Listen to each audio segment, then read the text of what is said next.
السلام علیکم ورحمۃ اللہ تعالی وبرکاتہ۔ وادی رضا کی کوہ ہمالیہ رضا کا ہے، جس سمت دیکھیے وہ علاقہ رضا کا ہے۔ اگلوں نے تو لکھا ہے بہت علم دین پر، اگلوں نے تو لکھا ہے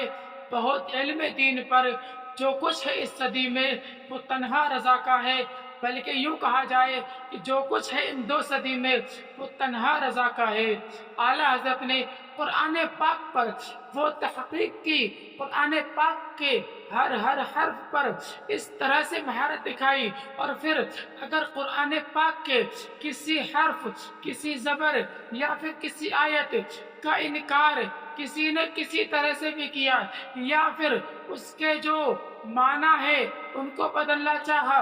یا پھر اس نے جو ہے وہ قرآن پاک کی کسی بھی طرح سے کوئی بھی حکم کو بدلنا چاہا، اعلیٰ حضرت کا فوراً قلم اٹھا اور اس کے خلاف لکھنے کے لیے اعلیٰ حضرت نے اپنی پوری مہارت سے مہارت دکھا دی۔ جب اعلیٰ حضرت کے سامنے نیوٹن کا ایک فلسفہ آیا، نیوٹن نے اپنی کتاب میں لکھا تھا کہ وہ کسی درخت، کسی باغ میں بیٹھا ہوا تھا کہ اس کے سامنے ایک آم کا پھل زمین پر گرتا ہے۔ وہ اپنی کتاب میں لکھتا ہے کہ زمین کے اندر کوئی کشش پائی جاتی ہے، زمین کے اندر کوئی ایسی قوت پائی جاتی ہے جو وہ چیزوں کو اپنی طرف کھینچ لیتی ہے۔ جب اس نے اپنا یہ فلسفہ لکھا اور اس نے کہا کہ دیکھو ہم نے آم کو دیکھا، امرود کو دیکھا، انار کو دیکھا، سیب کو دیکھا، ایک وقت تک اپنی جگہ پر رہے تھے۔ جب زمین کا کشش، جب زمین کا کھچاؤ اپنی طرف زیادہ ہوتا ہے تو وہ زمین پر گر جاتا ہے، اور پھر فرماتا ہے، اور وہ اپنی کتاب میں لکھتا ہے، زمین کا یہ کھچاؤ صرف اور صرف پھلوں پر ہی نہیں بلکہ اس کا یہ فلسفہ جو ہے وہ اپنا فلسفہ آگے بڑھاتا ہے اور کہتا ہے کہ یہ جو فلسفہ ہے یہ ستارے، چاند، سورج، ہر چیز پر ثابت ہوتا ہے، بس فرق اتنا ہے کہ جو چیز جتنی زیادہ دور ہوتی ہے وہ اتنی کم کھنچ پاتی ہے، جو جتنی قریب ہوتی ہے جلدی کھنچ جاتی ہے۔ اعلیٰ حضرت نے جب اس کے اس فلسفے کو پڑھنے کے بعد اعلیٰ حضرت نے فرمایا، اچھا تمہارا یہ فلسفہ ہے۔ پھر ایک غبارہ لیا، اس کے اندر ہوا کو بھرا، ہوا کو بھرنے کے بعد اعلیٰ حضرت نے زمین پر رکھا اور فرمایا کہ ہم نے زمین سے اوپر نہیں کہ زمین پر رکھا، اب دیکھتے ہیں زمین میں کتنی طاقت ہے کہ وہ چیز کو اپنے اندر کھینچ لیتی ہے، کہ چھوڑ دیتی ہے۔ جب غبارہ چھوڑا گیا وہ اوپر کو اڑ گیا۔ اعلیٰ حضرت نے فرمایا کہ زمین کے اندر ایسی کوئی کشش نہیں ہوتی، اگر کشش ہوتی تو یہ غبارے تو۔ اعلیٰ حضرت نے قرآن پاک سے اس کا یہ فلسفہ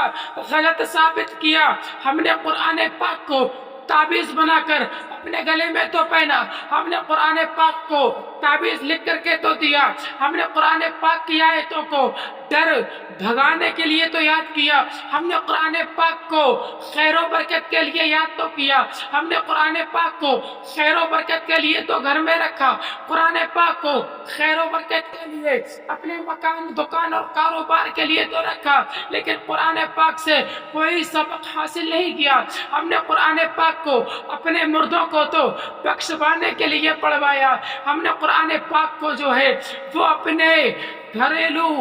جو معاملات ہیں جیسے بھوت پریت جن کو بھگانے کے لیے یاد تو کیا، لیکن ہم نے قرآن پاک کو کبھی جاننے کے لیے یاد نہیں کیا کہ رب نے قرآن پاک میں کتنے واضح طور پر تمام علوم بیان فرمائے۔ ہم نے قرآن پاک کی آیتوں کو قبر پر مٹی ڈالنے کے لیے تو یاد کیا، لیکن اعلیٰ حضرت نے قرآن پاک کی وہی آیتیں جن کو ہم نے ڈر بھگانے کے لیے یاد کیا، جن کو ہم نے قبر پر مٹی ڈالنے کے لیے یاد کیا، اعلیٰ حضرت نے اسی قرآن پاک سے جس کو ہم نے خیر و برکت کے لیے یاد کیا، جس کو ہم نے تعبیذ بنا کر کے تو لکھ کے دیا، جس کو ہم نے تعبیذ بنا کر کے تو پہنا، اسی قرآن پاک اور وہی آیتیں اس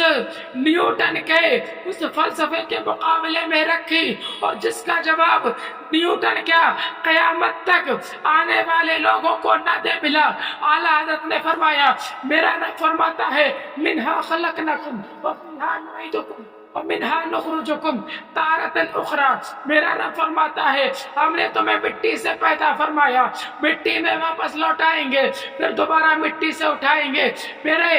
امام فرماتے ہیں کہ رب نے تمہیں مٹی سے پیدا فرمایا۔ اب امام احمد رضا فرماتے ہیں یہ جو فلسفہ ہے اب پوری دنیا کی طرف گھما کر کے دیکھا جائے،